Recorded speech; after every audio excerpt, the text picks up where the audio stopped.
able to win by 70 runs, 70 odd runs. আমার man of the match মোস্তাফিজকে দিয়ে দিলাম, এটা তার প্রাপ্য ছিল। নিজে ম্যান অফ দ্য ম্যাচ হয়ে মোস্তাফিজকে ম্যান অফ দ্য ম্যাচের পুরস্কার দিয়ে দিলেন অধিনায়ক ঋতুরাজ গায়কোয়াড়।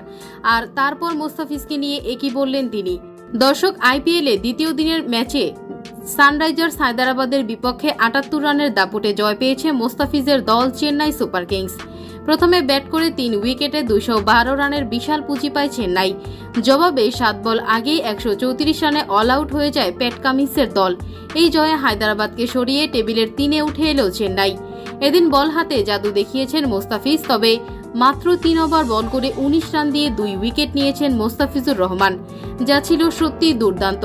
এই ম্যাচে মোস্তাফিজের কাটার স্লোয়ার দেখে মুগ্ধ হয়েছেন সবাই। এই ম্যাচে ম্যান অব দ্য ম্যাচ হয়েছিলেন অধিনায়ক ঋতুরাজ গায়কোয়াড়, আর সেই ম্যান অব দ্য ম্যাচ মোস্তাফিজকে দিয়ে দিলেন অধিনায়ক। আর ম্যান অব দ্য ম্যাচ দেওয়ার পর তিনি বললেন, মোস্তাফিজ আমাদের সেরা বলার, এটা তার প্রাপ্য ছিল, তাই তাকে আমি দিয়ে দিলাম, তার জন্য শুভকামনা রইল।